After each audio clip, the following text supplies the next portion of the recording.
Estimado ouvinte da Emissora Católica de Angola, muito bom dia e bem-vindo. Estamos a transmitir nos 97.5 FM, 89.3 FM para as demais províncias do país.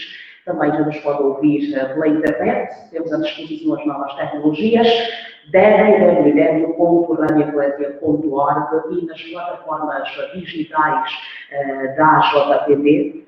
Dizer então que é mais um sábado, 1º de agosto de 2020, é a segunda edição desta série de mesas redondas que estão a ser promovidas pela Associação Justiça, Paz e Democracia. Vamos consigo até bem perto das 12 horas, provavelmente até às 11h55, para a presente edição parcial, a análise avaliativa do combate à corrupção em Angola nos últimos 3 anos. Temos painelistas de prova aqui da nossa praça, mas antes mesmo de podermos passar à apresentação, saiba que trabalham para si na assistência técnica o Sr. Júnior e João Beige. Temos também a equipa da JPD que vai tornando possível essa transmissão nas redes sociais, mais propriamente no Facebook. Estamos também no Instagram, é isso? Muito bem. E claro está, antes mesmo, como dizia, de passarmos à apresentação dos nossos convidados, eles que nos vão ajudar a olhar para o combate à corrupção em 3 setores principais. Vamos olhar para a questão da sociedade, vamos olhar para os partidos políticos e para o setor da justiça, aquele que tem sido, na verdade, o mais escrutinado, particularmente naquela que é a sua postura neste paradigma que se chama novo, que o Executivo angolano e a sociedade em geral decidiu abraçar. António Ventura, gostaríamos então que pudesse dar a conhecer aos nossos ouvintes, antes de passarmos para este debate, esta mesa redonda, na verdade, aqueles são os objetivos deste novo projeto a que se propõe a JPD. Bom dia. Muito bom dia, obrigado à Rádio Eclésia pela oportunidade, obrigado também ao Dr. Felipe, Flamengo e ao Dr. Sérgio, de estarem aqui conosco. E também bom dia e o nosso muito obrigado a todos os rádio ouvintes e a todos os cidadãos e pessoas que nos acompanham através das nossas plataformas digitais. Este ciclo de mesa redonda se enquadra no âmbito do projeto Direitos Humanos, Boa Governação, Transparência e Desenvolvimento Sustentável, que a JPD já implementa praticamente há 12 anos. E os objetivos estão sempre no sentido de construirmos uma sociedade mais transparente, onde a ética e a integridade contribuem, então, para o bem comum e o bem-estar de todos os cidadãos. Neste sentido, com este evento, pretendemos, mais uma vez, abrir um espaço de abordagem plural e abrangente.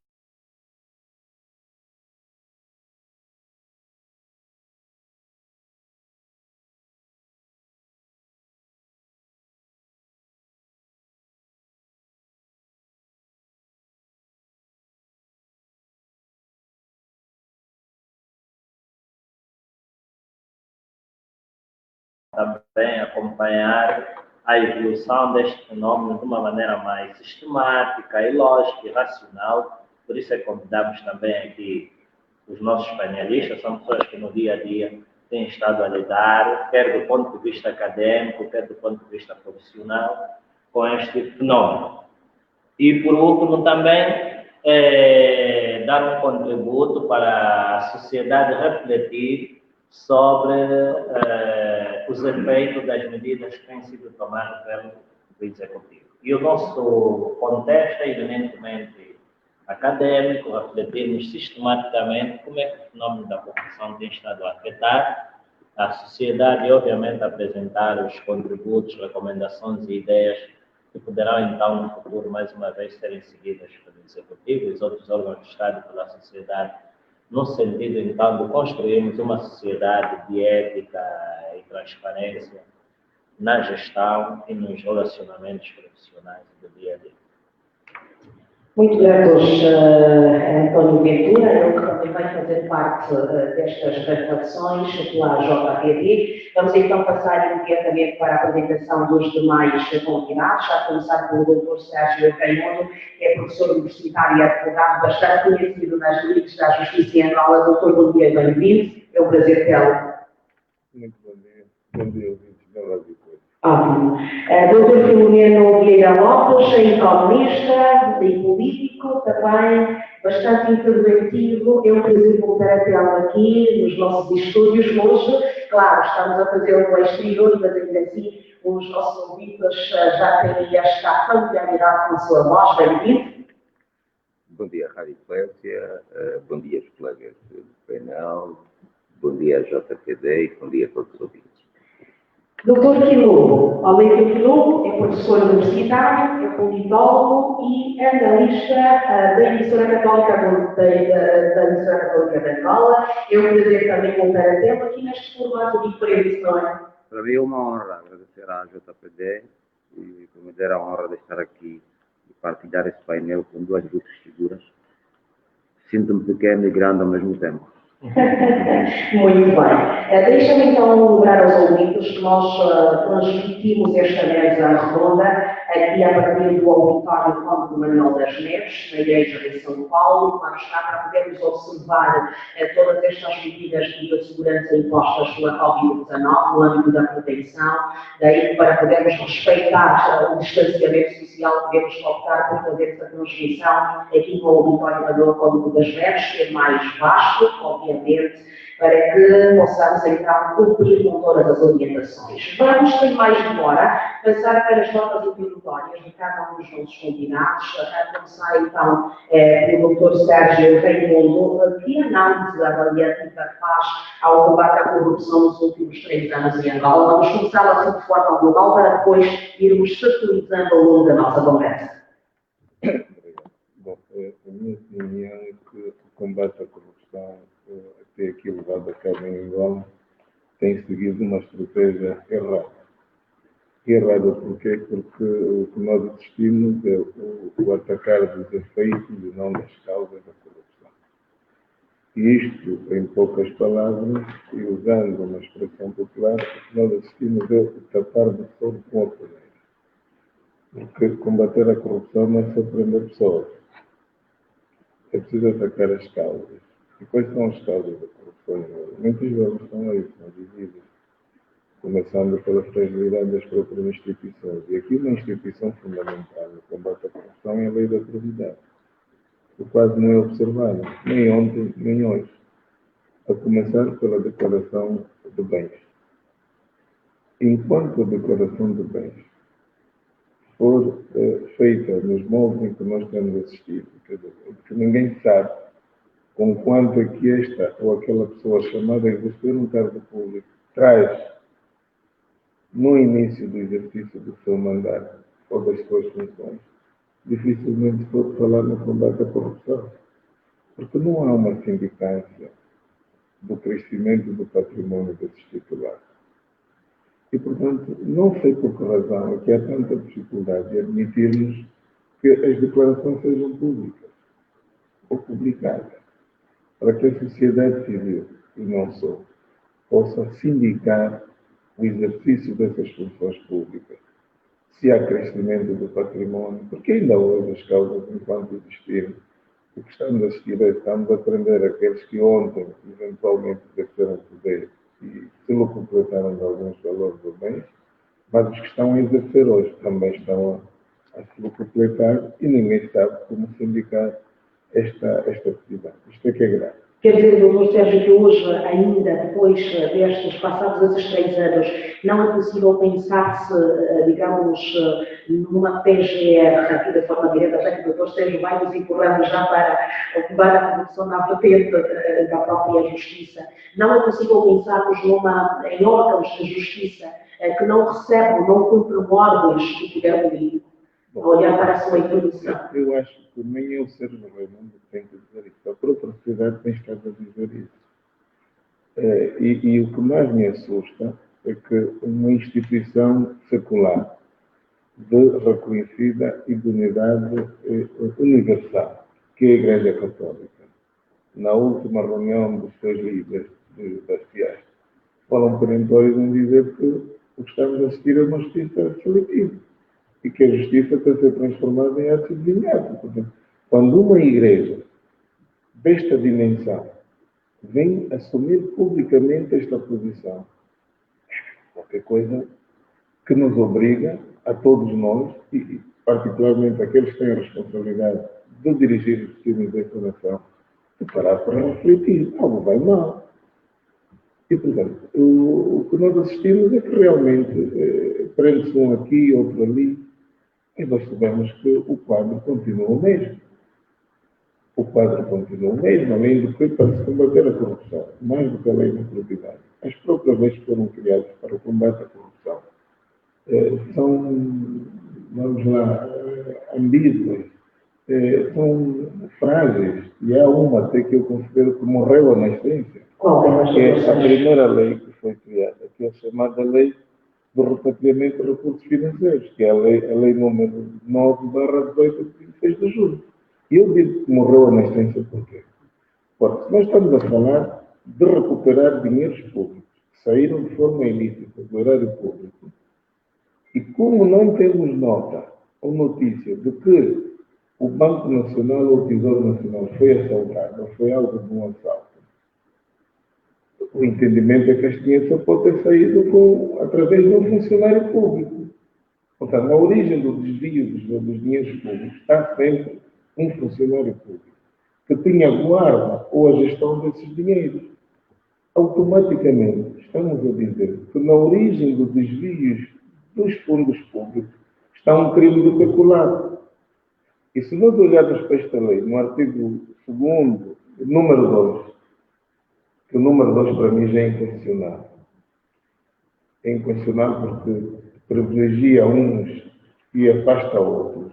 E quando diz a própria lei que ela não se aplica àquelas pessoas que já têm processo em curso ou que já foram a ser julgados, mas sem trânsito em julgado. Enquanto não houver uma decisão transitada em julgado, aquelas pessoas consideram-se inocentes.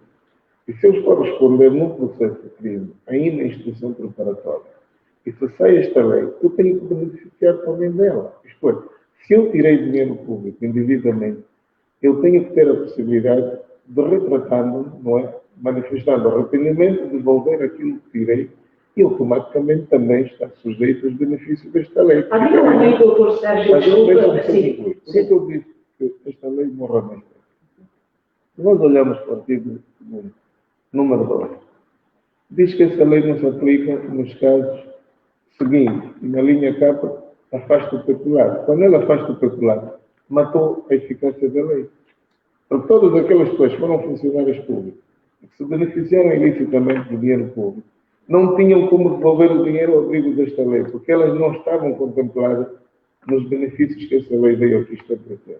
Quer dizer que era como se fosse alguém que vai à esquadra entregar-se. Olha, estou aqui eu, roubei na sua casa o seu tudo. Ninguém faz isso. Ninguém faz isso. E, portanto, é errado. Estão a induzir em erro o atual titular do Poder Executivo. Quando vem constantemente e publicamente dizer que foram dados 6 meses de graça a essas pessoas que não aproveitaram. Não aproveitaram, não. É que essa lei não se desaplica. Isso não se desaplica. Eles não tinham como fazer essa devolução voluntária. E depois vem a outra lei, que é a lei 15/18, de 26 de dezembro, chamada Lei sobre o Repatriamento Coercivo e Perda Alargada de Bens.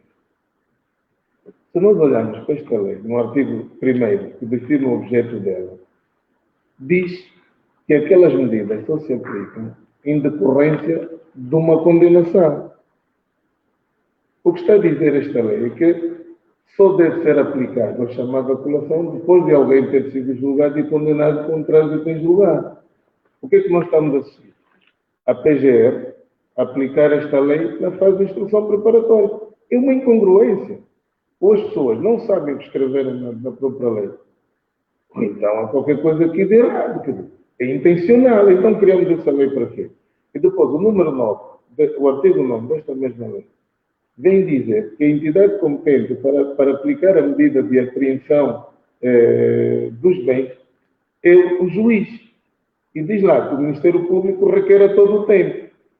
Mas depois vem o mesmo legislador, no artigo 13º, incongruentemente, dizer que uma das atribuições do Serviço Nacional de Recuperação de Ativos, na linha A do número 1, é identificar, localizar e apreender bens. Sinceramente, quer dizer, há aqui uma contradição. Se nós olharmos para o teor do artigo 1º, que define o objeto da lei, e do artigo 9º, eu pergunto, o que é que o legislador pretendia? No meu entender, o que ele pretendia dizer, disse mal. O correto é que ele quis dizer que o Serviço Nacional de Recuperação de Ativos tem como atribuição identificar, localizar e requerer a apreensão de bens. E não ele próprio apreender, que é o que está a acontecer. Se nós olharmos, todas essas apreensões foram feitas nos últimos dias, está lá a evocar o artigo 13º da lei 18 da lei 15/18. Não pode ser a Procuradoria. A Procuradoria tem que requerer a um juiz e só depois de uma condenação. Doutor Sérgio, muito bem. Nós vamos passar para as introduções dos meios de entretenimento aqui também presentes, mas antes gostaria só de, doutor Sérgio, identificadas todas essas incongruências que foi enumerando e sendo alguém que de facto está inserido também está deixe-nos permitir, nestes moldes da justiça, identificados, a quem compete, vamos dizê-lo na nossa linguagem comum, corrigir todos estes erros identificados. A responsabilidade primeira é de quem governa o país. Quem governa o país tem maioria. Haverá esta vontade? E a oposição também tem uma palavra a dizer. Tem que pressionar, tem que tomar a iniciativa legislativa de propor a alteração dessas leis, corrigi-las pelo menos, se de facto queremos um combate sério à corrupção. E deixa-me só, para fechar já agora, já que me devolvo a falar, para se combater a corrupção em Angola com eficácia, nós temos que transformar este projeto num projeto de toda a sociedade. E para isso é necessário que haja um debate nacional, onde são chamados todos os atores políticos e não só, para que, em consenso, encontremos uma estratégia acertada para se combater a corrupção, porque ela está institucionalizada.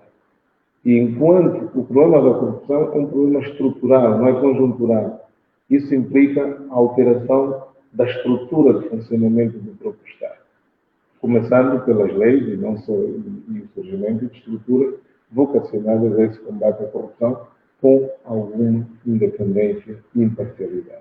Muito bem. Foi aqui a nota introdutória do Dr. Sérgio Raimundo, que já foi tocando nos vários pontos que preparamos para que sejam avaliados. Vamos passar para o Dr. Filomeno Vieira Lopes, que é economista e político. Dr. Filomeno, a sua introdução, como é que avalia então o debate da corrupção nestes últimos 3 anos?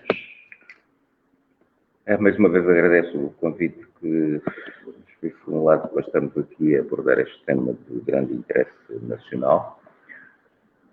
Devo começar por dizer que houve uma grande expectativa em torno do combate à corrupção, porque foi uma parangona em termos eleitorais e criou, digamos, na sociedade uma grande expectativa, porque efetivamente há a percepção de que a corrupção é um grande mal no nosso país e que, em via dela, ou por causa dela, nós temos vivido um processo político extremamente conturbado e, inclusive, a própria musculação, muitas vezes, do processo político se deve ao facto de nós não, em termos governamentais, não existir a transparência, digamos, necessária, há necessidade de ocultar e, por consequência,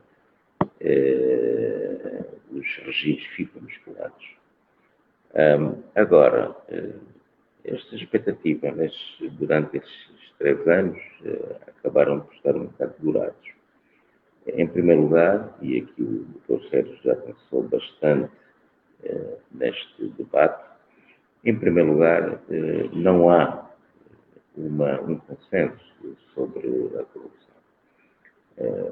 O último estudo que foi feito sobre a corrupção, que se foram envolvidos os especialistas, foi em 1991, que permitiu ao presidente de então, o presidente Eduardo dos Santos, dizer que a corrupção era o segundo mal, portanto, depois da guerra que nós tínhamos no país.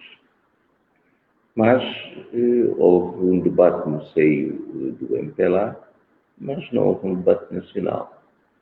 Portanto, não é possível combater a corrupção quando não há coragem de fazer um debate nacional, porque é preciso ter uma visão comum deste problema e depois é preciso traçar uma estratégia que seja uma estratégia também comum. E isto porque a corrupção está ligada a um conjunto de problemas que são problemas estruturais. Disse bem aqui o Dr. Sérgio, não é uma questão meramente conjuntural. Quando muitos analistas identificam a corrupção como um problema endémico, é um problema estrutural. Se fosse a malária, que nós estamos habituados a viver com ela e temos dificuldades de resolver. É como os problemas do saneamento básico. Portanto, aqui, problemas estruturais, aqui, e um desses problemas estruturais é a própria falta de democratização do país. Portanto, quando os países não são democráticos, eles têm mais dificuldades de combater a corrupção. A exceção de quando há aqueles ditadores iluminados que põem no seu programa o combate à corrupção e cortam as mãos de toda a gente, todos aqueles que tentarem pôr a mão no erário público. Mas quando nós temos debilidades na construção da nossa democracia, com certeza que fica mais fácil mexer no erário público com bastante impunidade. Então, nós temos, e isto está ligado também à fraqueza das instituições, que aqui já foi referido, fraqueza das instituições, nós não temos ainda completado o naipe de instituições que podem efetivamente combater a corrupção. A corrupção tenta ser combatida através de meios meramente judiciários e também através de algumas leis de integridade do Banco Nacional de Angola. Mas seria possível correr um caminho no sentido inverso, doutor, que não fosse este que passasse justamente pela iniciativa da Justiça. Não, para além da Justiça é preciso outros envolvimentos. A Justiça, naturalmente, tem que estar aí, é inevitável, mas há outros ajustamentos. E há outros ajustamentos porque nesta questão da corrupção também há questões comportamentais, há também questões culturais que se colocam aí. Por exemplo, na corrupção de baixa intensidade, as pessoas normalmente tendem a tolerar, até porque podemos considerar que uma polícia ganha pouco, que tem dificuldades de enfrentar a sua vida, então toleramos mesmo esse tipo de coisas. Mas há outro tipo de comportamentos que está ligado a um outro fator estrutural, que é a partidarização excessiva da sociedade. A partidarização excessiva da sociedade conduz a comportamentos de aproveitamento daquilo que é o erário público e uma noção em que se torna difícil ver a fronteira entre aquilo que é pessoal e aquilo que é público. Esta questão do partido único cria a imagem nos seus dirigentes, sobretudo, de que ele, enquanto indivíduo, ele é detentor dos bens sociais, não é? Uma certa visão hedonista que se coloca aí. Isto não pode ser combatido só pela PGR, isto é muito, muito, muito mais profundo, não é? Até os estudos que se fazem sobre a corrupção, algumas questões do fórum psíquico, que também... Portanto, um dos grandes teóricos da corrupção definiu a corrupção como monopólio, mais poder discricionário, menos responsabilidade. Se nós formos ver cada um destes elementos, o que é que nós vamos encontrar? Aqui um monopólio político, aqui um monopólio decisional, de quem decide, de quem faz, de quem gera, de quem tem a mão na massa. E, portanto, isto, com certeza, que facilita a corrupção. Há o poder discricionário que se mantém. E é uma questão estrutural, não é? O poder não pode ser discricionário. Quando ele é discricionário, ele facilita isto. E a questão da responsabilidade tem a ver, inclusive, com as formas de controle que a sociedade tem para poder limitar certo tipo de atuação. E, portanto, sob esta forma, o que é que nós encontramos? Nós temos extremas debilidades, não é? É impossível, se estes elementos perduram aqui, é impossível combater, digamos, a corrupção. Depois há o problema das estratégias que têm sido seguidas. O nosso ordenamento legislativo já era extremamente fraco em relação a isto. Nós tínhamos a Constituição, tínhamos a Lei da Propriedade Pública e não tínhamos praticamente mais nada, não é? E quando nós vamos analisar em concreto, vamos ter aqui a oportunidade de analisar eventualmente algumas questões dessa natureza, o que nós encontramos? Encontramos que há um déficit muito grande de legislação para poder atacar a forma como a corrupção tem sido exercida, digamos, aqui em Angola, não é? E há uma falência institucional muito grande que vai de encontro àquilo que já dissemos, vai de encontro a um certo compadrio, não é? Mas quando analisamos um caso em concreto, nós notamos uma solidariedade em torno da corrupção de vários órgãos, não é? Desde a Presidência da República até o coordenador de bairro, está tudo implicado, passando pelo Banco Nacional de Angola, passando pelo Ministério das Finanças, porque não é possível que pela própria Assembleia, onde há partidos também da oposição, portanto, não é possível que a falência seja de tal maneira que certas coisas sejam feitas quase à luz do dia, mas que só 20 anos depois é que as coisas aparecem, né? Agora, aqui o caso dos prédios. Portanto, há problemas de ausência, digamos, de leis, de normas, de chamados processos de integridade. Nós, para combatermos a corrupção, nós temos que alavancar um conjunto de processos de integridade e isto tem que ser feito na base do debate público. Portanto, não havendo debate público, essas estratégias ficam sempre claramente diminuídas. Portanto, nós em Angola temos um grande problema de método de atacar as questões. E este fórum aqui é interessante, porque exatamente vai contra isto. Não é possível nós combatermos um fenómeno qualquer sem fazermos avaliação, não é, de como é que este fenómeno se desenvolveu ao longo do tempo. E nós, em Angola, não fizemos efetivamente esta avaliação, portanto, não temos uma direção que sirva à sociedade.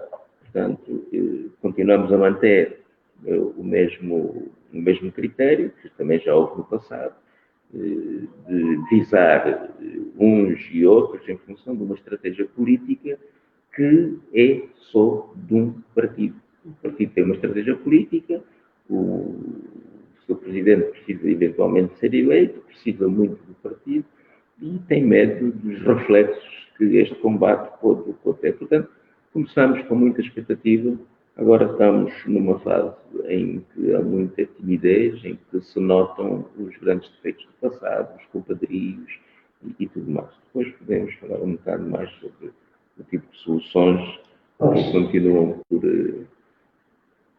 Nós já vamos. Obrigada, doutora Filomeno Lopes. Doutor Quilobo, as introduções do doutor Sérgio e do doutor Filomeno levaram-nos justamente para a vida que tem a ver o combate à corrupção versus a ação política. Aqui, eu tocava no facto de, parece ter havido esta polarização verdadeira do combate à corrupção, é um tema que poderá ser capturado pelo partido que governa e não haverá justamente como apropriar-se deste tema por parte da sociedade, enquanto nação, o que leva a problemas de fundo relacionados com a pessoa, com o cidadão, com aquela que chamamos da pequena corrupção que continua endémica, ainda se verifica. Eu gostaria que a sua introdução pudesse já fazer o link com esses dos partidos políticos.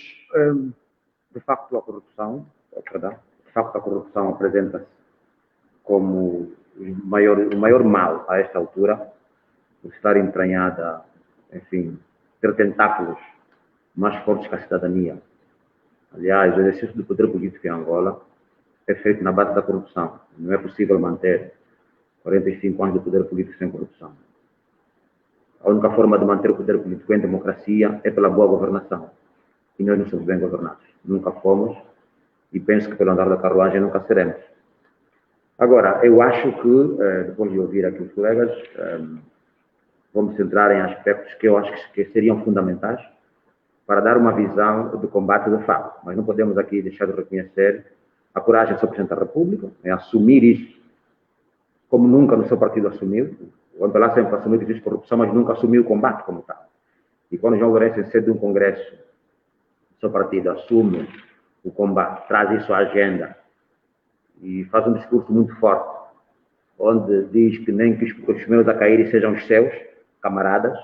Então isso naturalmente chamou a atenção do mundo e os holofotes vieram-se para Angola. Esse discurso reflete-se naquela que é a... Agora, ali é que começamos o debate. Portanto, 11 meses depois da sua eleição, o João Lourenço naturalmente fez uma curva apertada, distante daquilo que era a vontade que apresentou de Gênesis. Porque eu acho que deviam acontecer 5 coisas fundamentais. Primeiro, a auditoria às contas públicas.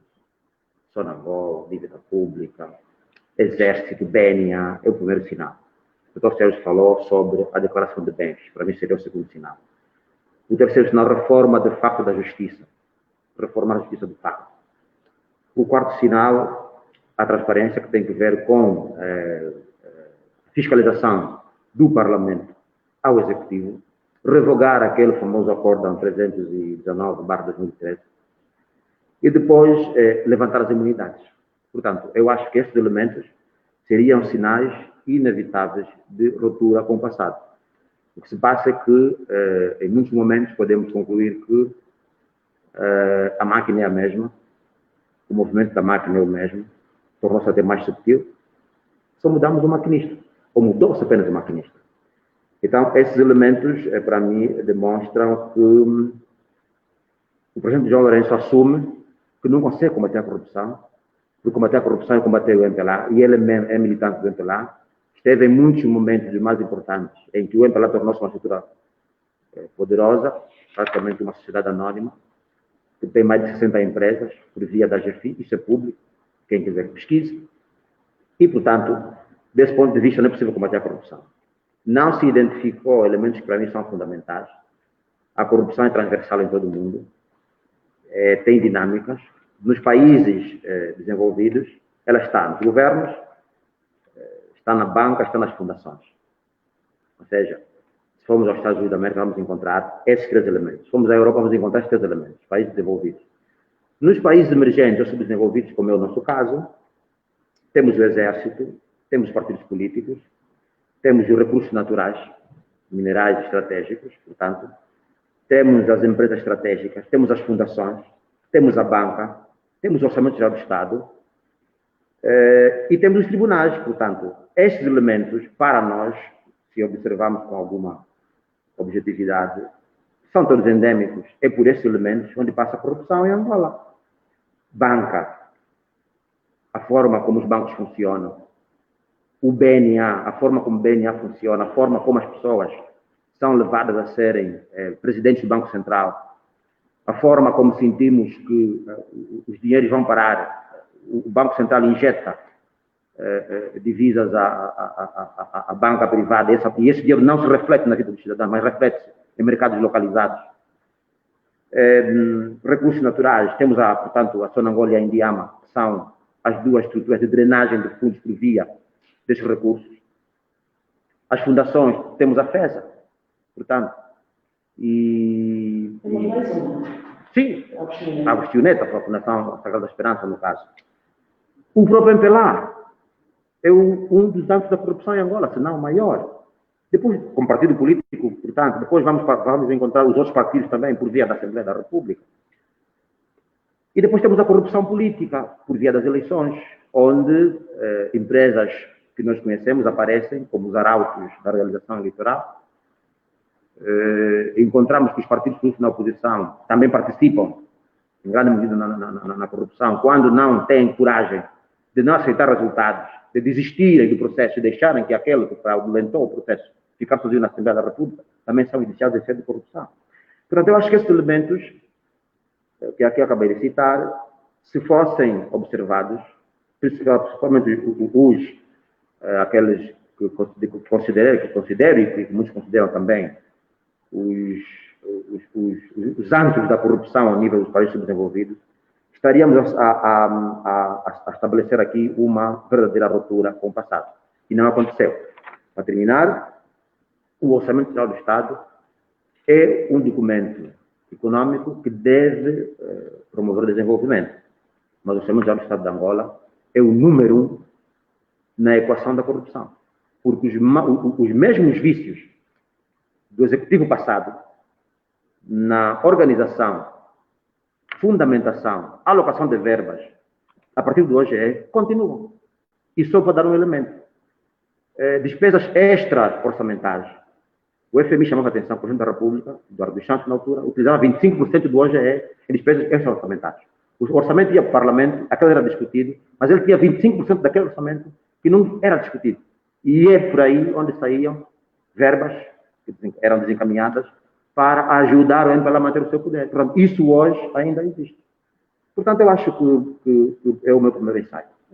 Muito bem. Deixamos um lugar a resolvidas que esta é uma mesa redonda que acontece no âmbito do projeto da JPD. Hoje estamos a olhar para a análise avaliativa do combate à corrupção em Angola nos últimos 3 anos. Os nossos painelistas são o Dr. Sérgio Raimundo, Filomeno Vieira Lopes, António Ventura e Olívio Colombo, que é quem acabou agora por conversar connosco em instantes. Doutor António Ventura, ao olhar para as introduções dos nossos convidados, podemos chegar à conclusão em como aquilo que é a diagrama objetiva traz-nos um facto, é que os próprios partidos políticos, aqui com maior realce para o partido que governa, parece não estar ainda preparado para lidar com uma cultura de boa governação, prevenção e combate à corrupção. Posto isso, fará aqui algum sentido a tese segundo a qual o combate à corrupção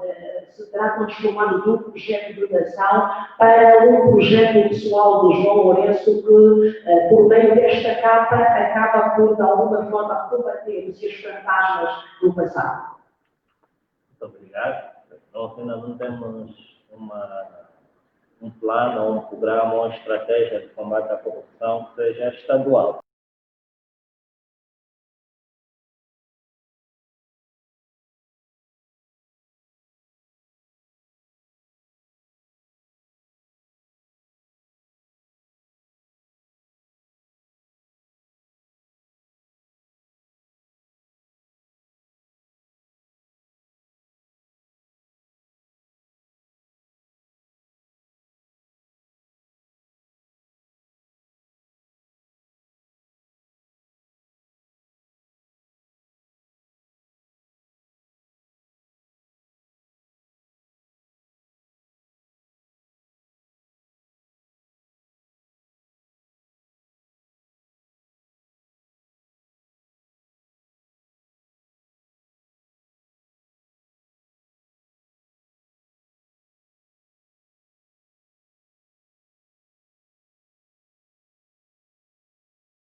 instauração da nossa direito democrático.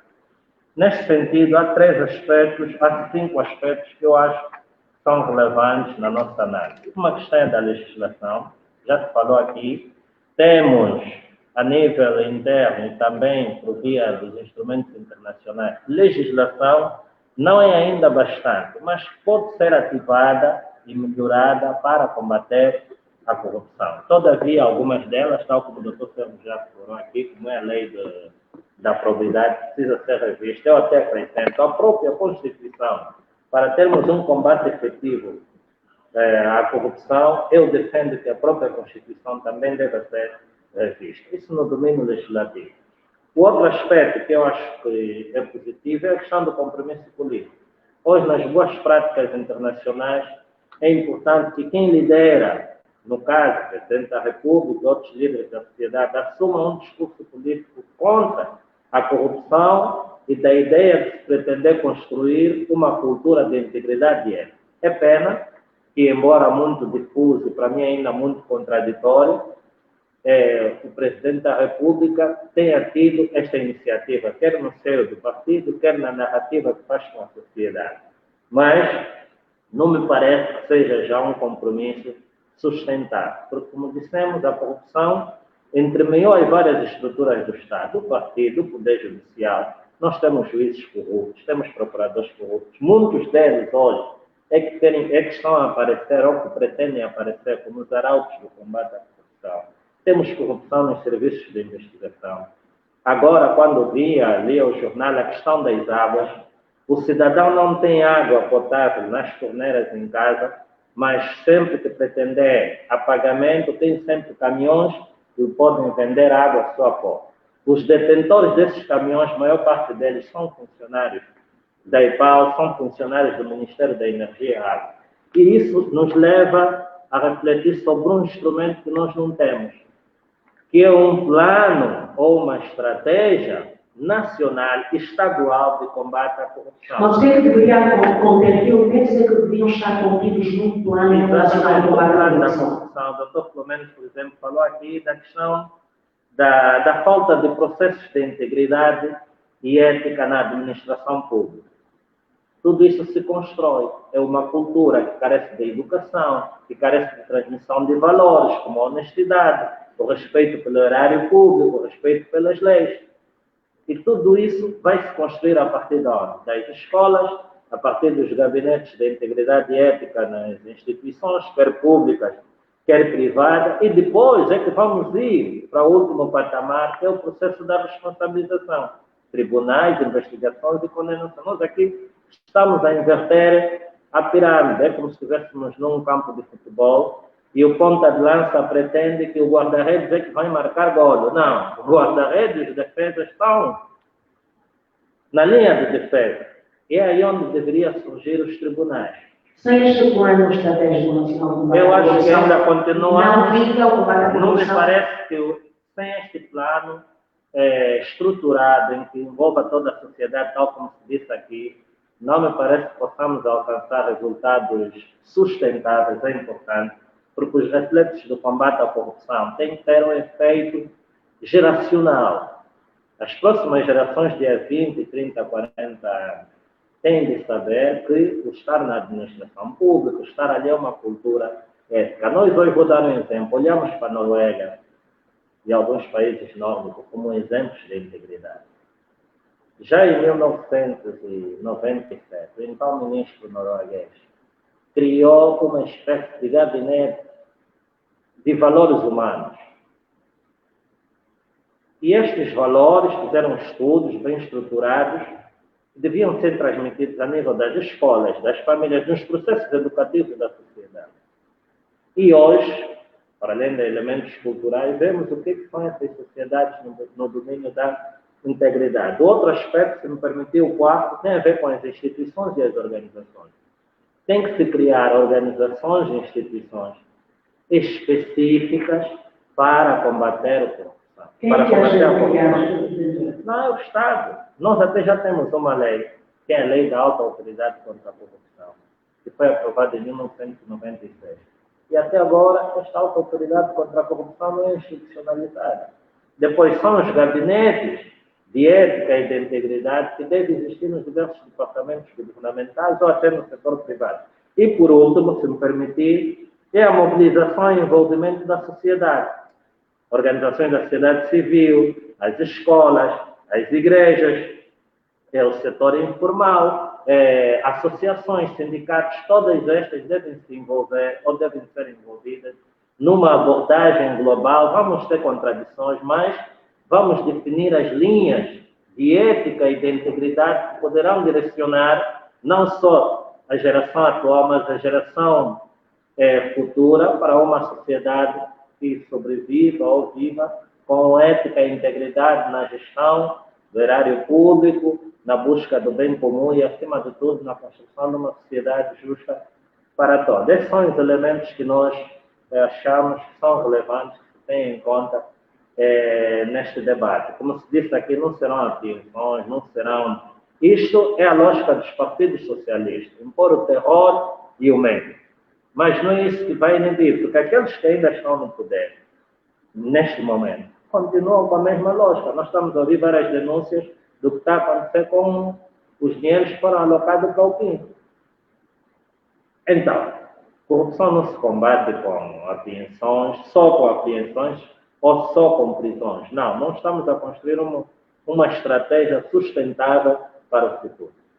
Mas, como o combate à corrupção no setor da justiça é também uma das vertentes que nós temos hoje para análise e tem, de facto, ganhado um tom bastante alto nos últimos tempos, e daí levantar-se justamente uma questão que já foi aqui também referenciada pelo Dr. Sérgio Baiconto, que tem a ver com a tal justiça seletiva. Mas a questão que se nos coloca a nós, particularmente leigos, enquanto cidadãos comuns, e que precisamos também entender um bocadinho deste processo, como é que se pode falar em combate na corrupção seletivo, se a responsabilidade criminal depende da prática de atos, digamos, considerados criminais e cometidos por um indivíduo, Dr. Sérgio? A responsabilidade criminal é individual. Exatamente, não é transmissível. Na Constituição e no Código Penal. Mas, como eu disse aquela hora, nem sou eu que fiz essa afirmação. A Igreja Católica é uma instituição idónea. Isso obriga-nos, no mínimo, a fazer uma reflexão. Sim, mas nós temos que nos ajuda a entender. Sim. Porque se nós olharmos para o quadro passado e atual, e aqui quase que há unanimidade, não constatamos grandes diferenças da atuação dos titulares de cargos públicos. E tudo porquê? Porque o próprio quadro jurídico-constitucional é propício, potencia esse tipo de práticas. O que disse o Dr. Filomeno Vieira Lopes é um problema de comportamento das pessoas. É preciso mudar isso. Isso não se muda com leis, com decretos. É um processo complexo que passa por uma vertente pedagógica, educativa, além de outras medidas, e uma independência verdadeira aos órgãos da administração da justiça. E isto pressupõe dizer que, se não fosse seletiva, quase todas as pessoas que fizeram parte da governação deste país estariam a ter responsabilidade. Que eu não conheço ninguém neste país que fez parte da governação e que não tenha beneficiado do erário público. Não conheço. Eu uma vez disse a um alto dirigente pela que me indicasse pelo menos 2 nomes. E isto começa logo a iniciar a seletividade. Porquê? Porque, veja, há um jurista brasileiro, Antenor Batista, que escreveu uma obra, Corrupção, o Quinto Poder. E nesta obra, ele define como a forma mais grave da corrupção é o tráfico de influência. O tráfico de influência é um crime que só pode ser praticado por alguém que está ligado aos grandes centros de decisão política. Isto hoje em Angola continua a ser normal. Porque ouve-se por aí, a boca miúda, certos casos para serem resolvidos na administração pública é preciso, às vezes, chegar alguém próximo do ministro e que pedem comissões. Ora, a comissão, a chamada comissão, é um ato de corrupção, que depois dá lugar a um outro ato de corrupção mais grave, que é o tráfico de influência, porque é alguém que recebe dinheiro para, junto de quem tem o poder de decidir, influenciar para que a decisão seja conferida naqueles termos e de forma célere. Nós falamos em tempos que já havia em Angola um bom ambiente de negócio para atrair investidores estrangeiros. Eu não estou a ver aqui investimentos estrangeiros a entrarem no mercado local. Não tem a ver com a conjuntura global, como se costuma dizer? Naturalmente, é um problema estrutural, continuamos a dizer. Isto implica medidas estruturais. Quais seriam, doutor Sérgio? Eu vou Para além das existentes do âmbito eu vou global. já chegar aí. Primeiro, era necessário um debate amplo com toda a sociedade, as igrejas, e definir uma estratégia de combate à corrupção de âmbito nacional. Podia haver onde todos os cidadãos se revissem e se sentissem partícipes dessa mesma, da realização e efetivação dessa estratégia. Segundo, eu entendo que, como já disse atrás, que é preciso, e uma alteração simples. Só basta que haja vontade política, a declaração de bens tem que ser pública. Não pode ser um envelope fechado, porque às vezes até está lá uma folha em branco. E que se não houver um processo de crime, ninguém vai abrir aquele envelope. Ele termina o mandato e recebe o envelope dele vai para casa. Ninguém sabe com quanto é que ele entrou, com quanto é que ele saiu. Segundo, eu entendo, embora algumas pessoas já me ligaram, doutor Sérgio, não defenda uma revisão constitucional, numa fase dessas é perigoso. É perigoso. Não. Eu acho que tudo começa na Constituição. A própria reconciliação genuína que se quer em Angola começa na Constituição. A Constituição é a lei magna que desenha as instituições deste país. E se esta Constituição não for consensual nesta fase dos conflitos, e porque não foi consensual, porque foi a imposição de um partido político em relação aos demais, e é aí onde tinha que começar a reconciliação genuína. Era definir as instituições que vão reger a vida deste país de forma consensual, com a participação de todas as forças políticas e não só. Ponto número 1. Eu entendo que o sistema de governação vigente atualmente em Angola demonstrou não ser capaz de responder os interesses e os desafios de desenvolvimento desta nação. Porque é um sistema de governação que confere poderes excessivos a uma única instituição em detrimento das demais. Portanto, há aqui um desequilíbrio. Há quem diga, mas por que no passado não diziam isso, agora porque o Presidente João Lourenço, vocês estão contra o Presidente João Lourenço? Não. Antes, pelo contrário, nós estamos a defender o Presidente João Lourenço. Sabe porquê? Porque o que vai acontecer com o Presidente João Lourenço, com esta Constituição, é a mesmíssima coisa que está a acontecer com o Presidente Jair Bolsonaro. Porque este figurino de que o Executivo tem natureza singular ou unipessoal atribui toda a responsabilidade no final do mandato ao titular do Poder Executivo. E posto isso, doutor Sérgio, Como é que os ministros, os atos que eles praticam no âmbito do poder delegado, o que pressupõe dizer que os erros dos ministros vão se inscrever na esfera jurídica do Presidente da República. Exatamente. E eu defendo um sistema semipresidencial, que pressupõe uma separação na eleição do Presidente da República, como era na Constituição anterior. Isto até para permitir também uma maior igualdade entre os cidadãos. Porque é que um cidadão que não se revê em um partido não pode pensar um dia se candidatar a ser Presidente da República? Tem que estar afiliado a um partido.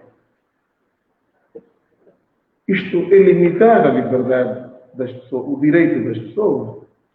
Há cidadãos que não se revêem em nenhum partido, mas têm qualidades que provavelmente a sociedade gostaria de ter à frente do país. E, portanto, é preciso separar também para que o Presidente da República não seja árbitro e jogador ao mesmo tempo. Isto implicaria que o chefe do Executivo, no caso um Primeiro-Ministro, prestasse contas permanentemente aos representantes do povo, que são os nossos parlamentares. Esta sindicância permanente da Assembleia aos atos do Executivo vai ajudar a emprestar maior qualidade da própria governação. Nós estamos aqui a falar da boa governação. Não há boa governação sem controle. Aquele acordo no Tribunal Constitucional tinha que ser revogado. Tinha que se devolver os poderes plenos de controle da Assembleia Nacional. Não apenas através da Conta Geral do Estado, que não garante esse controle, porque a Conta Geral do Estado vai atrasar de 3, 4 anos atrás. E nós temos que ser proativos e não reativos. Devemos de prevenir que haja atos de corrupção e não agir quando já há um ato de corrupção consumado. É aí que não se acaba com a corrupção, porque se não for descoberto aquele ato de corrupção, aquela pessoa fica impune. Então, nós temos que ser mais proativos. E a aprovação, aqui é o Parlamento, no seu pleno poder de controle, exigir comissões parlamentares de inquérito, chamar ministros a prestarem contas no Parlamento de assuntos concretos. Porquê que aquele hospital projetado para ser construído naquela comunidade, desde o ano tal até hoje não está lá? Se não hoje foram concedidas verbas para o efeito, ele tem que explicar isso. E quando alguém se sente fiscalizado com permanência, ele sente-se obrigado a melhorar o seu desempenho todos os dias, porque ele não quer ir ao Parlamento quinzenalmente num debate e não ter sequer resposta para dar aos deputados. E depois é preciso transmitir os debates na Assembleia de forma para que os cidadãos... Agora já tem, também não. Já demos um passo. Pois. É verdade que já demos um passo. Mas nós temos que ir até as comissões, não pode ficar só na Assembleia. E, portanto, como dizia, também um outro aspecto é necessário uma reforma profunda do sistema de justiça. E esta que está a acontecer? Não, eu tenho dito que a reforma da justiça não pode ser vista apenas na perspectiva legislativa. Nós, quando falamos da reforma da justiça em Angola, e já falamos disso há mais de 20 anos, já se gastou rios de dinheiro e nós não verificamos até hoje a qualidade, o efeito qualitativo dessa reforma. Como é que se podia aferir esta qualidade, Dr. Sérgio? A qualidade implica dizer que a reforma não tem que ser apenas legislativa, tem que ser mais do que isso. A reforma tem que começar com o homem, porque o direito é feito pelo homem para o homem. E portanto, para isso é necessário que se dê uma boa formação aos magistrados, ao pessoal auxiliar dos tribunais e não só da investigação criminal, mas esse investimento tem que ser permanente. Não é, hoje estamos a falar da reforma, formam 1000 magistrados, depois esses magistrados nunca mais voltam à escola para atualizar os seus conhecimentos. Vou dar um exemplo.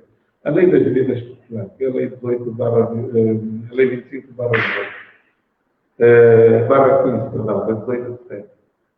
É uma lei que veio trazer algumas novidades qualitativas na nossa justiça, mas não houve uma formação específica aos operadores do direito que aplicam essa lei. Consequência, muitos não conseguem interpretar corretamente a mesma lei. Porque a prisão preventiva, por exemplo, hoje, está sujeita a uma série de princípios da subsidiariedade, da proporcionalidade e da última ratio. Quer dizer, que só se aplica a prisão preventiva quando outras medidas de atuação, de per si ou em conjunto, não se manifestam aptas a garantir a redução do fim último do processo. Mas o que nós assistimos hoje é que a prisão preventiva continua a ser a medida regra. Porquê? Porque as pessoas não conseguem interpretar a própria lei. O artigo 19 é claro e diz o seguinte: só se deve aplicar qualquer medida de coação, com exceção do termo de identidade do residente, que esta deveria ser a regra, quando se verificar uma das seguintes situações, e descreve os pressupostos para aplicar essas medidas. Tentativa de fuga ou fuga, não é? For encontrada a praticar continuamente a atividade criminosa, portanto, continuidade da ação criminosa, perturbação da ordem da tranquilidade pública, destruição de provas. Se não se verificar um desses elementos, você só tem que aplicar o termo de identidade da residência. Mas não, aqui volta e meia, basta ouvirem alguém, nem sequer até está constituído o arguido, já tem as medidas de coação preparadas para serem aplicadas. O que é que isso traduz, Dr. Sérgio? Eu entendo que a reforma da justiça tem que ser profunda, começando na formação do homem, na criação de condições materiais para que a justiça funcione com qualidade e celeridade, porque a celeridade não se busca na limitação dos direitos fundamentais do cidadão. Esta é a nossa tendência. Se verificar o Código de Processo Penal que foi agora aprovado, é estranho, nós estamos a falar da construção de um Estado democrático de direito, cujo um dos pilares fundamentais é o respeito pela dignidade da pessoa humana, que se manifesta através do respeito dos direitos, liberdades e garantias fundamentais. Contrariamente ao Código de 1929, que era da ditadura colonial, que permitia o recurso ao despacho de pronúncia, este Código vem retirar este direito do cidadão recorrer ao despacho de pronúncia. Mas também há lá uma incongruência, diz que não pode recorrer ao despacho de pronúncia, mas fala da nulidade do despacho de pronúncia que pode ser arguído. Eu vou arguir a nulidade do despacho de pronúncia em que momento? Tinha que ser no recurso ao despacho de pronúncia.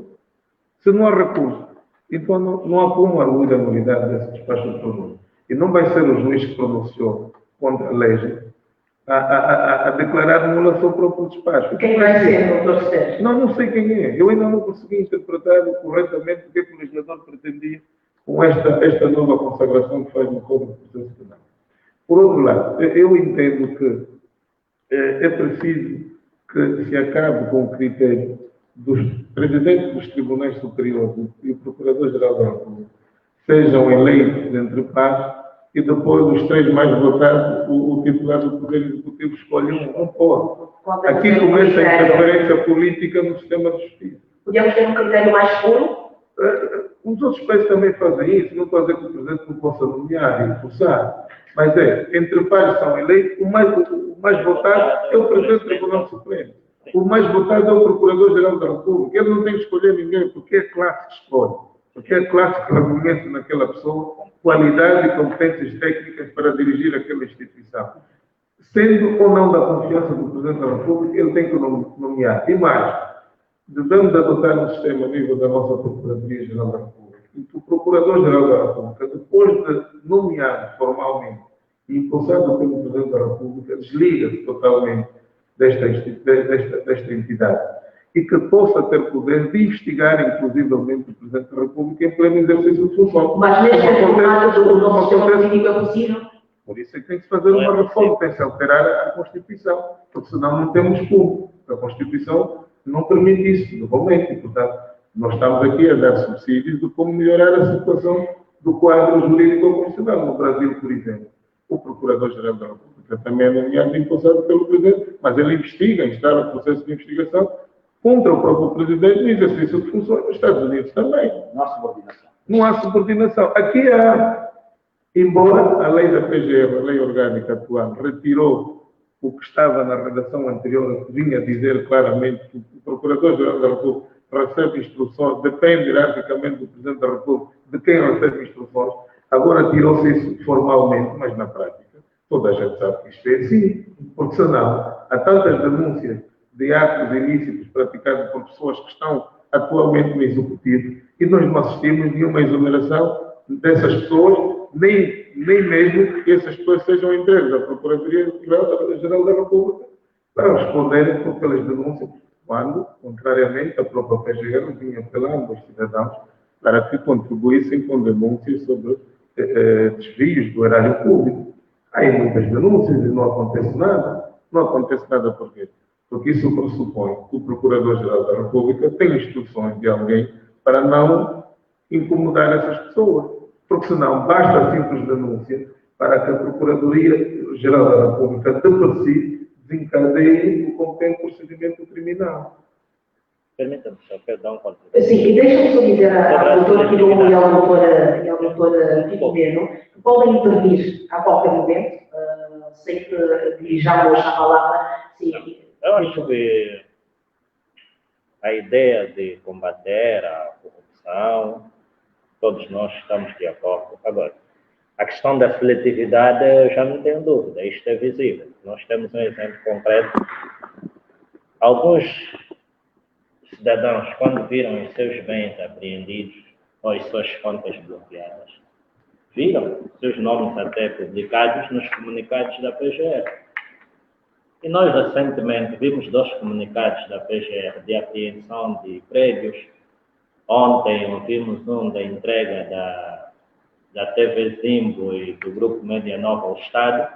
Mas não sabemos, afinal, quem são os proprietários, quem usou dinheiro público e usaram aí uma linguagem muito soft e técnica no comunicado, mas aquilo é para ocultar propositadamente os proprietários ou dizerem claramente que foi usado dinheiro público para aquele efeito, mas para alguns cidadãos nós vemos expostos todos os elementos que são suficientes para garantir o direito à informação. E, obviamente, algumas questões juridicamente ou judicialmente essenciais são salvaguardadas. Mas há uma questão também que tem sido levantada dessa vertente mesmo, Ventura, que é a modernização destes casos das adquisições, particularmente sem uma forma, sem culpa formada, refere também aqui os direitos fundamentais do cidadão. Não será nessa vertente em que alguns dos processos chegam-nos àquele que é o resultado, que é a apreensão, mas sem ao facto de serem divulgados os nomes?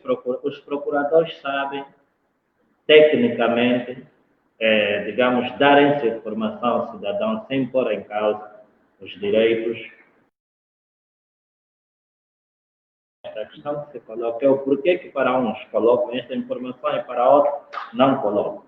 A questão da corrupção, nós vimos ao longo do princípio da igualdade, ao longo desses anos, todos esses atos, branqueamentos de capitais, transferências ilícitas, passaram pelo BNA. O então governador do BNA nunca ouviu a ser responsabilizado, a chamar os responsáveis da unidade de informação financeira.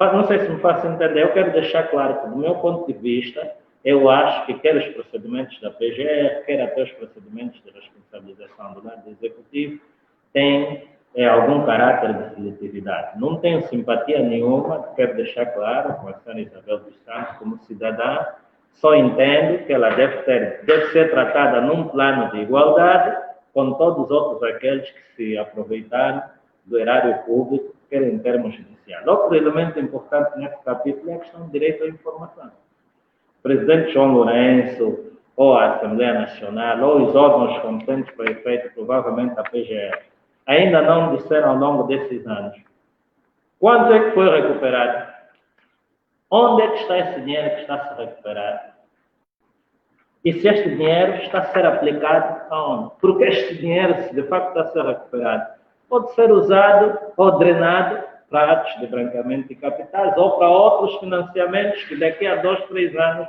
daremos conta que, obviamente, foi aproveitado. Então, só quero dizer que, do meu ponto de vista, a questão da seletividade no combate à corrupção, mas há um problema para tentarmos ajustar esse procedimento.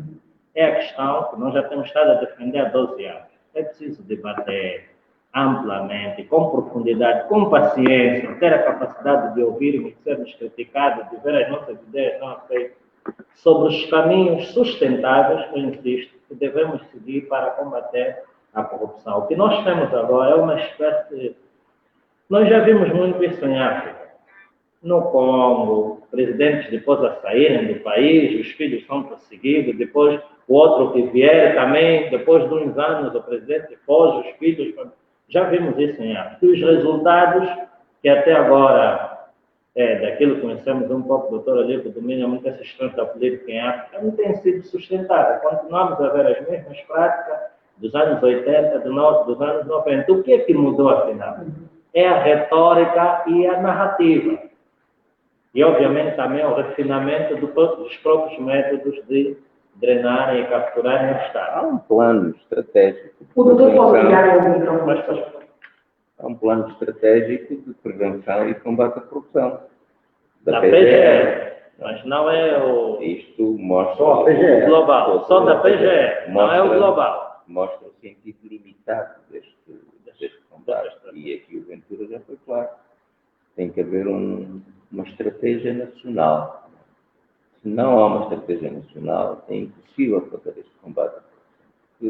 Este debate que nós estamos aqui a referir ia, com certeza, identificar melhor os problemas estruturais que nós enfrentamos com isto. Só neste debate já conseguimos ultrapassar todas as análises que nós temos aqui, neste plano estratégico. Por exemplo, esse plano estratégico não vai a questões estruturais. Ele não fala, por exemplo, daquilo que eu considero uma das questões fundamentais, que é a permissibilidade com que tudo isto tem acontecido. Porquê que há esta permissibilidade? Não é?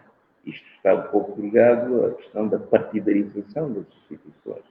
A PGR não faz essa análise, não vai poder fazer essa análise. Tem limites para fazer esse tipo de análise. E este elemento é um elemento, digamos, fundamental.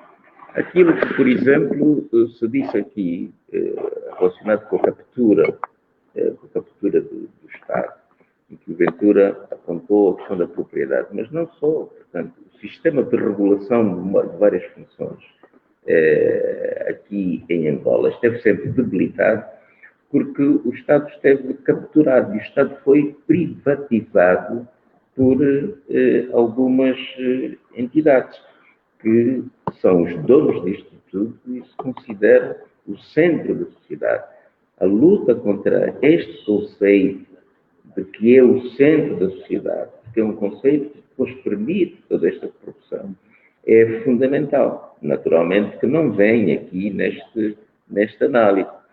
Há um sistema de cumplicidade que se criou em Angola, da chamada baixa corrupção e da alta corrupção, exatamente para que não haja um ponto de vista crítico relativamente à alta corrupção e que mine aquilo que aqui também já foi avançado pelo Olívio, que é o déficit de cidadania, não é? Porque este combate à corrupção precisa de cidadãos, não de indivíduos, mas de cidadãos, não é?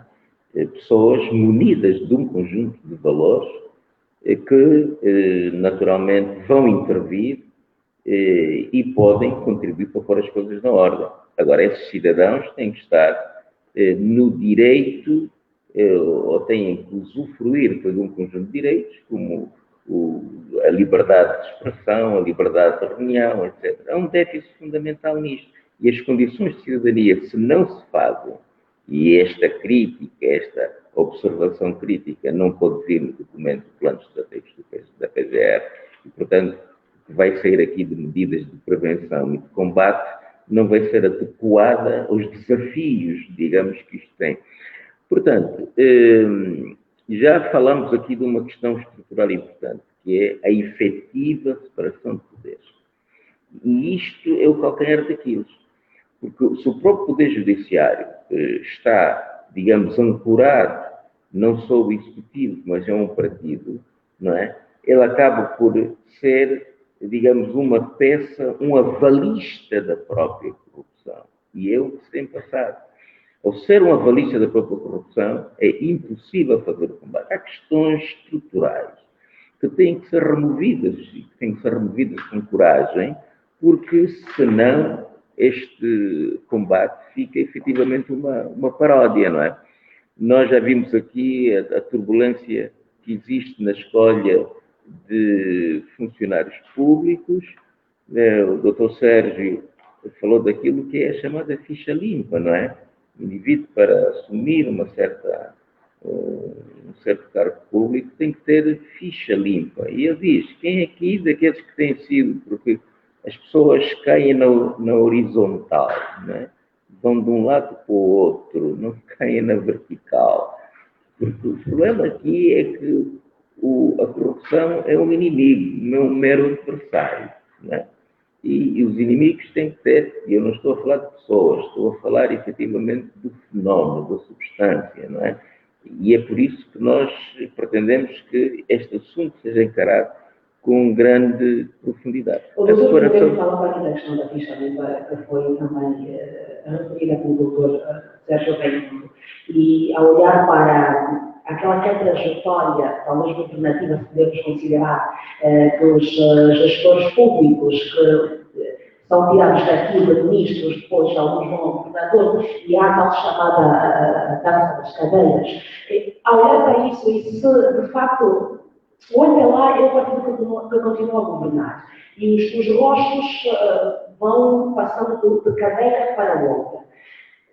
Dito isto, constatado isto, Podemos dizer que este combate à corrupção que se fez bandeira muito lá nas últimas eleições e vai sendo, digamos, reforçando com discursos do Presidente da República de tempos em tempos, é indóvel enquanto não houver aqui mudança de partidos, ou existe alguma questão mais aprofundada que está para lá da partidarização desta questão? Pois, por isso é que tinha que haver o recurso à sociedade, porque os ativos aí já são poucos com este tipo de valores, não é? Aquilo que não tem da sociedade São ativos São artigos tóxicos. Porque o problema aqui é o seguinte: como é que se constrói uma sociedade? Como é que se constrói o desenvolvimento de uma sociedade? É através de quê?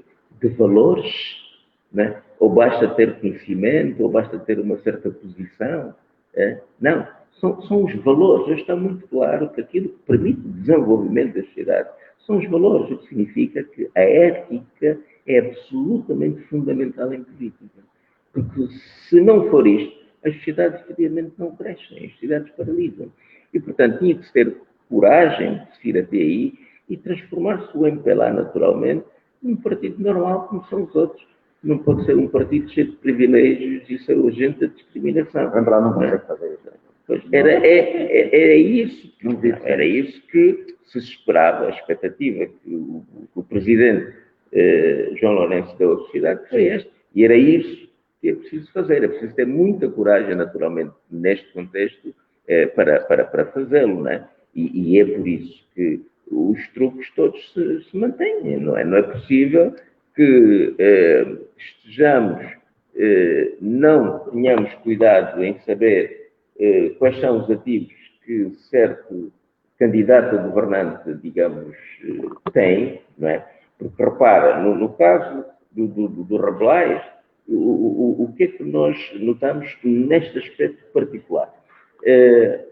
Com os dinheiros do Estado, abriu uma série de contas bancárias. E a gente pergunta como é que isto é possível? Como é possível que um agente público abra uma série de contas bancárias e não haja nenhuma entidade que fiscalize isto, que esteja em cima dele, não é? E isto faz-se com toda a naturalidade. Transformou-se praticamente o Cacima numa casa de câmbios, não é? Com intervenção no mercado informal. Então, isto limita todas as políticas públicas que são concebidas, não é?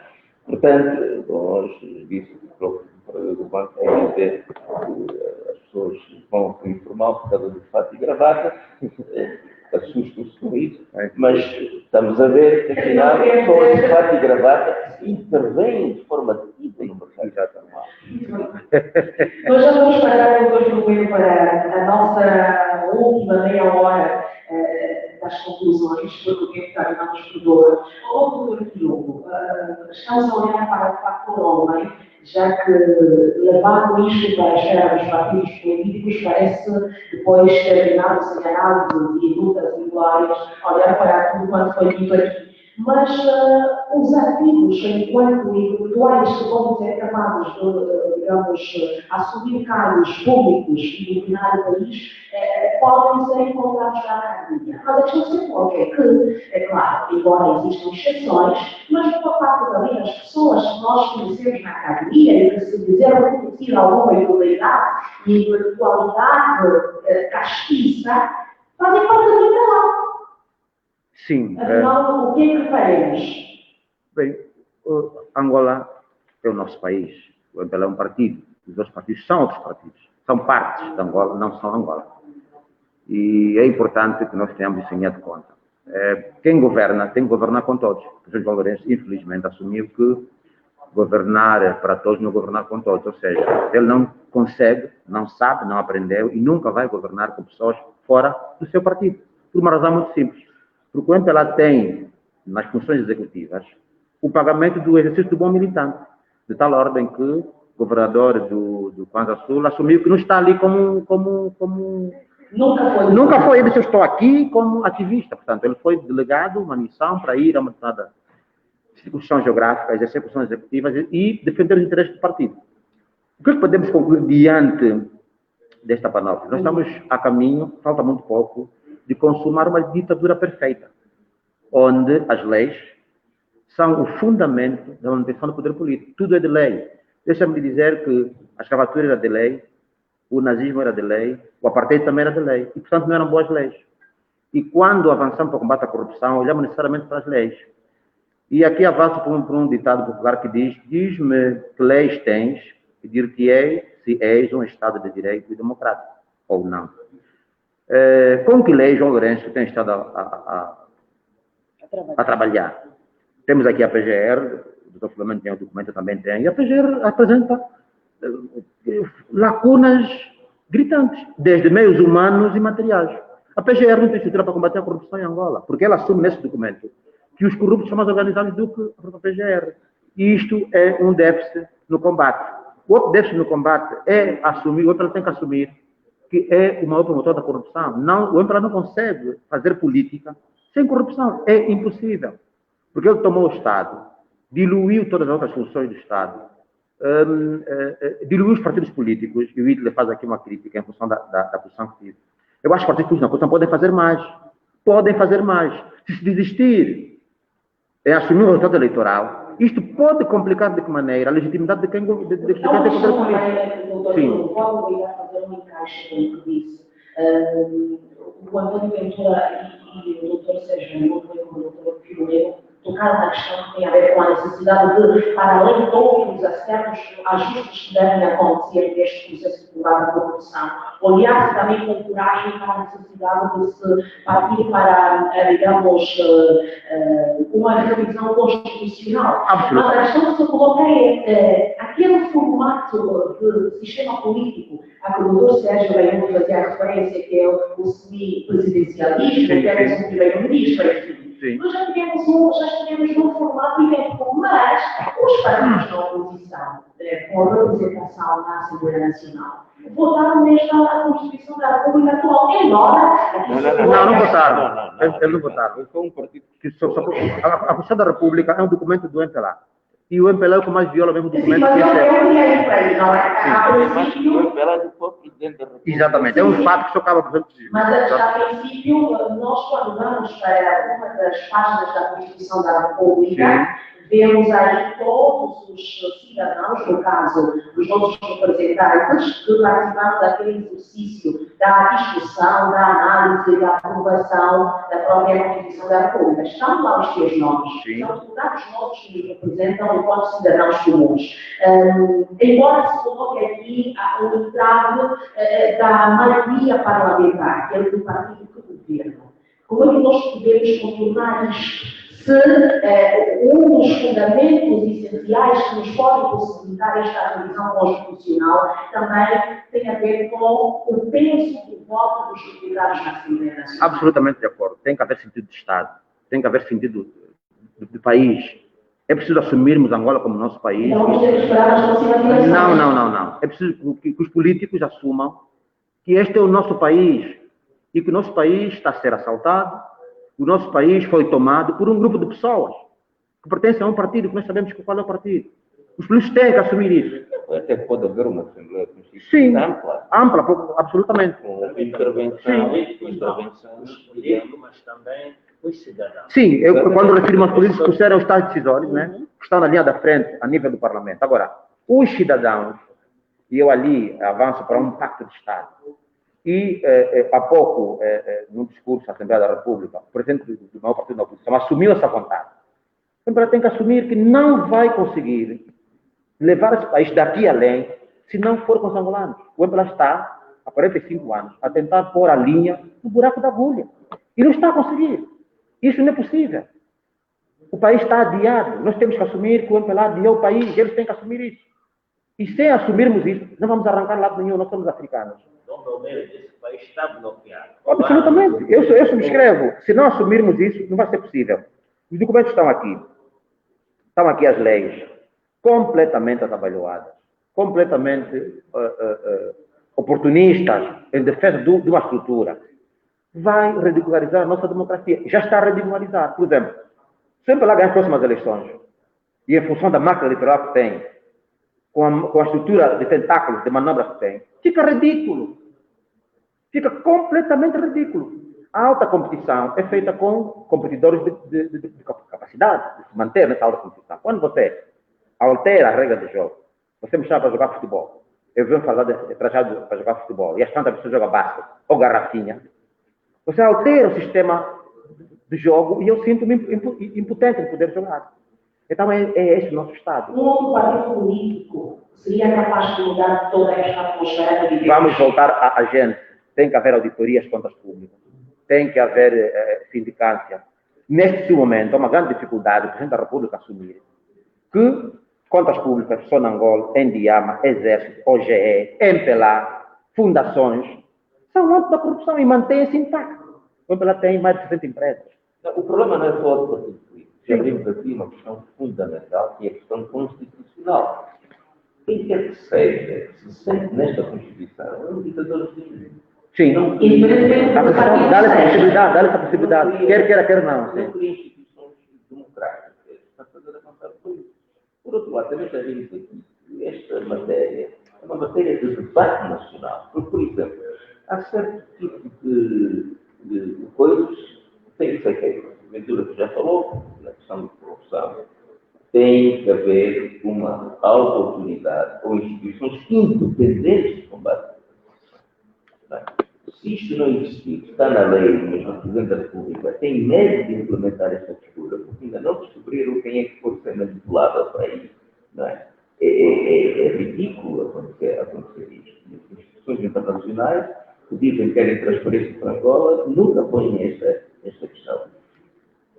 É preciso que haja estudos independentes, não há estudos independentes. Não se recorre a outras instituições. A JCD tem feito alguns, etc., mas não há respaldo. Não há respaldo. Sim, a academia tem que fazer isso, mas tem que ter respaldo institucional, para ser transformacional. A questão coloca-se, digamos, a este nível.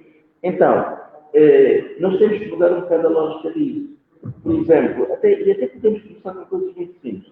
Monitoria de todos os sistemas. Monitoria, o PIN. Há um conjunto de organizações da sociedade civil que se organizaram para monitorar o PIN. O Executivo aproveita isso? Não. Está há quase 3 meses a discutir com a ADRA um projeto para a ADRA fazer auditoria ao PIN. Mas a ADRA não está a ver sequer os outros. A fiscalização parlamentar não existe também. A avaliação de processos não existe. Portanto, tudo isto são instrumentos que previnem e que fazem combater a corrupção. Portanto, não é que a questão meramente da substituição de um partido. Se não se alterar toda esta lógica, vamos continuar, digamos, na mesma. Agora, porque repara o seguinte, o Olívio falou da questão do Orçamento Geral do Estado. Porquê que, se tudo passa pelo Orçamento Geral do Estado, tudo passa pelo Conselho de Ministros, depois há relatórios de execução, como é que podem acontecer coisas como a questão que falou da TV5, etc. Um conjunto de burocracia, de dinheiro que estão alocados, não é? Em instituições, depois pararem em mãos privadas. Isso é porque os processos que existem, não é? Ocultam até o próprio Parlamento informações e há cumplicidade de outros órgãos. Por exemplo, para se chegar ao ponto de se despachar dinheiro para uma unidade orçamental, passa-se por uma folha de caixa trimestral. O Parlamento não tem conhecimento do que é que lá está escrito. Porque ali se começa a dizer a que unidades de dinheiro vai ser entregue, se for no caso da dívida externa, a que entidades vai pagar a dívida. Depois, há um documento mais importante que é a folha de caixa mensal. Não é? É aí que se determina exatamente, não é, as chamadas ordens de saco. Não é? Estes documentos nem sequer o Parlamento os vê. Em qualquer país do mundo, isto até está num processo online, que é, está orçamentado X, logo que a coisa acontece, está online, e o parlamentar pode lá chegar e ver. Então, onde é que anda também o Tribunal de Contas? Quer dizer, há toda uma falência institucional em cadeia que só podemos compreender se existe uma cumplicidade. De outra maneira, só para acrescentar, há, por exemplo, aqui na instituição sediada em Nova Iorque, Open Budget, em termos de orçamento aberto, que coloca Angola muito mal cotada no que concerne à participação do cidadão na elaboração do Orçamento Geral do Estado. O Orçamento Geral do Estado é o âmbito da corrupção. É um dos maiores, porque é onde é feita a distribuição em função das necessidades. Por exemplo, Como é que se percebe que em democracia se aloca mais verbas para zonas não produtivas e que não promovem crescimento nem desenvolvimento? Por exemplo, a Casa Militar da República de Angola deve ser a Casa Militar que constrói, que parte, que rega, que pinta, que abre, que fecha. Quer dizer, uma estrutura que tem uma outra vocação está a desempenhar uma outra função. Este é um outro elemento. Outro elemento é o FMI. Nós estamos agora com uma boa relação com o FMI. O FMI está a fazer um trabalho interessante na página do FMI. Eu vi isso ontem, enquanto estava a preparar aqui o tema, que é a corrupção e a Covid-19. Neste período da corrupção, o FMI está preocupado, porque está preocupado com aqueles estados que, portanto, têm mais estados na economia, ou seja, aqueles estados que têm mais governo na economia. E nós somos um estado assim, embora ele assuma que ao longo desse período da Covid, os estados assumiram muito papel importante em função da necessidade das funções primárias do Estado, que provê, por exemplo, a saúde e a segurança. E é um documento, eu vou ler só um parágrafozinho, ele diz que a corrupção, o abuso de cargos públicos para ganho pessoal é mais do que dinheiro jogado fora. Ele corrói o contrato social e solapa a capacidade do governo para ajudar a fazer a economia crescer de maneira a beneficiar todos os cidadãos. A corrupção era um problema antes da crise, mas a pandemia da Covid-19 aumentou a importância de uma governação mais sólida por 3 motivos. No terceiro, o último motivo, ou seja, ele tem 3 motivos. Um dos parágrafos do último motivo, ele diz que, durante a crise atual, o FMI não perdeu de vista o nosso trabalho de governação, boa governação, portanto, e combate à corrupção. Nossa mensagem a todos os governos tem sido clara: gastem o que for necessário, mas guardem os recibos. Muito bom. Doutor Pinto, nós vamos ter mesmo a olhar para o nosso tempo, infelizmente não temos muito mais assim, disposto. Vamos ter aqui entrar para as conclusões. Vamos a começar mesmo já pelo doutor que já faz uso da palavra. Olhando para todos esses aspectos que foram aqui hoje trazidos e apontados como sendo aqueles que merecem, de facto, alguma atenção, para que sejam retificados, porque, independentemente, digamos, de existir um MPLA ou do FMLA, caso assim, ou qualquer outro partido venha a surgir, se não se fizerem reformas estruturais no quadro legislativo, na forma como as pessoas pensam, tudo isto vai continuar a acontecer. O que é que se pode dizer em gesto de conclusão? O que é necessário que seja feito para que haja, de facto, esta ruptura entre aquilo que queremos e aquilo que dizemos? Temos que assumir um compromisso de Estado. Temos que assumir um compromisso de Estado. E isso não aconteceu em Angola. E o compromisso de Estado só acontece quando todas as forças vivas, todos os angolanos, todos que respondem por esse grande país, assumirem que são angolanos e que são parte dos problemas. E devem ser parte da solução. Ou seja, temos que avançar para um pacto de Estado, assumi-lo de facto, que a corrupção é o nosso maior mal e que pode pôr em perigo as próximas gerações, já está a pôr em perigo, pela forma como ela está, os tentáculos que ela tem a nível da sociedade, ela é institucionalizada, infelizmente. E a partir dali, contarmos com todos os angolanos. Fazemos um pacto de Estado, sentarmos todos, assumimos criamos um timing de combate à corrupção, vamos combater a corrupção em X tempo, fortalecemos essas instituições, com meios técnicos, humanos e financeiros, e olharmos para os próximos 15 anos como sendo os anos de lançar as sementes para fazer de Angola um lugar para fazer, porque isso é possível. Isto é possível, está provado cientificamente. Só precisamos de vontade. Eu penso que uma questão focal aqui é a chamada vigilância cidadã e criarmos instituições em que podemos, efetivamente, ter mais capital social. Sem este capital social é impossível combater a corrupção. E é preciso que haja, a nível da própria sociedade, os chamados poderes fáticos, quer dizer, poderes de facto. A sociedade tem que ter poder, não pode permitir que apenas as instituições ditas do Estado é que tenham poder. O cidadão tem que ter poder. Então temos que formatar a sociedade desta maneira para podermos cumprir não só as funções em que o cidadão intervém na concepção dos processos, mas também vai intervir na monitoria, na fiscalização e na sua avaliação. De imediato, temos que instituir a alta autoridade contra a corrupção. Isto é absolutamente focal. Angola precisa de montar um sistema, como Ventura falou, de integridade em todos os escalões, portanto, através de um conjunto de iniciativas maciças, iniciativas chamadas proéticas, não é? de toda a natureza para poder ter um sistema educacional e institucional que possa ajudar a combater a corrupção. Agora, precisamos também de integrar certos órgãos internacionais. Por exemplo, há muita corrupção na indústria extrativa, né? Inclusive há capitais que saem de Angola a partir das indústrias extrativas que não são, que saem de forma ilícita, não é? E Angola deve entrar, do meu ponto de vista, na chamada iniciativa de transparência das indústrias extrativas. Isso tem feito com que muitos países consigam controlar capitais e então este dinheiro fica dentro. A questão da ficha limpa é uma questão fundamental, tem que haver uma campanha a nível, digamos, nacional sobre isso, maior transparência, uma informação que o cidadão se perceba o que é que está a passar e, para terminar, é fundamental que haja um movimento para revisão constitucional que não se pode manter naturalmente nos órgãos de Estado, mas que tem que ser uma coisa abrangente com todos os atores políticos, sociais, económicos, porque é um documento estratégico de consenso que não é um documento governamental. Doutor Sérgio.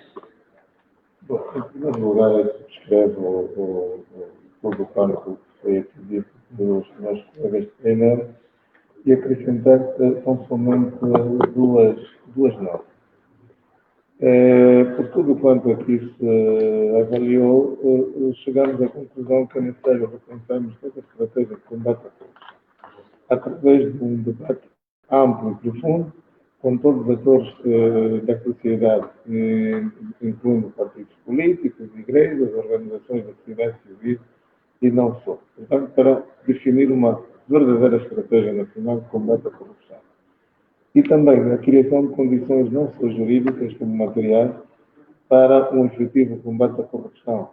E, dentre elas, tornar pública a declaração de bens dos titulares de cargos políticos e públicos para que a sociedade e as instituições possam sindicar o crescimento patrimonial dessas autoridades. É fundamental, e é fundamental também, como já foi aqui dito, quando falo das condições jurídicas, uma revisão constitucional que permite um maior controle por parte da Assembleia Nacional dos atos do Executivo. Porque a ausência deste controle é a primeira porta de entrada da corrupção. Porque quando nós não somos controlados, a tendência é nos desviarmos daquilo que é a regra e a ética da boa governação. Aliás, há um ditado popular que diz que a ocasião faz o ladrão. Obrigado, doutor Sérgio. Doutor, estamos a terminar. O que é que se pode dizer em gesto de conclusão? Parece que há também a necessidade de ser recursos para fidelizar a capital urbana que temos. Sabe o que Exato, muito obrigado. Eu também concordo com o GE consensual de que a revisão da legislação para melhorar aquela que já existe é necessária. Aqui me refiro sobretudo à Constituição da República de Angola, quer no sistema político, quer novos elementos que têm a ver com as garantias, porque provavelmente nós temos que refletir profundamente sobre o impacto que a corrupção está a provocar na construção do nosso Estado de Direito e do nosso processo de desenvolvimento. E temos de ter a coragem de rever quais são aquelas normas na Constituição que contribuem para que se consolide estes princípios. Outro aspecto, como se disse aqui, mas quero reiterar, é a revisão da Lei da Probidade Pública. E, obviamente, e num sentido novo, também me refiro aqui à aprovação de uma lei da ficha limpa. Porque nós temos um administrador retirado da lei, um ministro que é acusado de corrupção, sai de um setor, fica embaixador. Quer dizer, não há um critério ético de avaliação da integridade em termos de gestão da coisa pública daquele indivíduo. Mas também é preciso rever a lei da PGR. Falou-se aqui, do meu entendimento, ou seja, vamos rever a lei da PGR por causa desse posicionamento institucional que tem com o titular do Poder Executivo. O outro aspecto que eu considero que é um relativo avanço, reitero essa expressão, relativo avanço nos últimos 3 anos, é obviamente o compromisso político que o Presidente, pelo menos na sua narrativa política pública demonstra de que temos que combater a corrupção, é importante combater a corrupção. Nesse compromisso político, que é importante também na avaliação das medidas de combate à corrupção, eu reitero a questão do respeito pelas regras básicas do Estado de Direito Democrático, respeitar os direitos e as garantias gerais em processos criminais das pessoas que estiverem envolvidas nesses processos e, obviamente, um princípio importante, que é o princípio da igualdade, para não cairmos então na narrativa da seletividade. A questão organizacional e institucional. Rever a lei da alta autoridade contra a corrupção e implementá-la imediatamente, porque acho que só com órgãos independentes e autônomos é possível, daquilo que têm sido as experiências internacionais, combater a corrupção. E outro domínio é fortalecer a autonomia de alguns órgãos que já existem.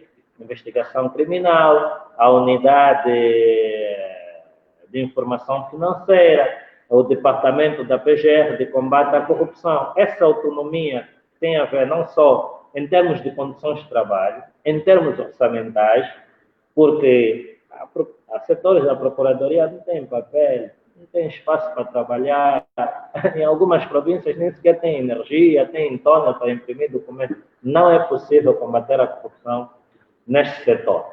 Outros, e ainda a nível das instituições, tem a ver com a polícia e os outros órgãos conexos, que precisam também de ser, de alguma maneira, depurados, porque é também nos órgãos de investigação e de polícia e de segurança onde também passa, tal como já demonstrou o livro num dos seus estudos, a questão da corrupção. E, por último, é a mobilização dos cidadãos. Os cidadãos têm que perceber que somos nós que sofremos com os efeitos nefastos que a corrupção provoca, quer no domínio da educação, da saúde, no acesso à água potável. Se nós não nos sentimos parte do problema e querermos dar contributo, participar para melhorar esse estado de coisa, continuaremos a ser vítimas e, obviamente, não vamos criar as condições sustentáveis para que, num futuro próximo, as gerações futuras possam ver Angola sobre os alicerces de uma cultura de integridade e de ética. Muito bem. O Simão Horário indica-nos que são 12 horas em todo o Espaço Nacional, e também ao final desta mesa redonda estamos a fazer análise avaliativa do combate à corrupção em Angola nos últimos 10 anos. Tivemos aqui a presença do Dr. Sérgio Raimundo, professor universitário e advogado, Dr. Filomeno Vieira Lopes, economista e político, da António Ventura, jurista e membro da JPD, o Dr. Olívio Quilugo, professor e politólogo, também é conhecido nas lides de analista político da emissora católica de Angola. Agradecemos o carinho da sua audiência que nos esteve a acompanhar através das ondas da Rádio Quase e nas diferentes redes sociais da JPD, nomeadamente no Facebook e no Instagram. À próxima semana há mais uma mesa redonda neste âmbito que tem a ver com o combate à corrupção. Teremos um tema diferente, com um painel também diferente. Agradecer aos nossos convidados, muito gratos pela vossa presença e contributo.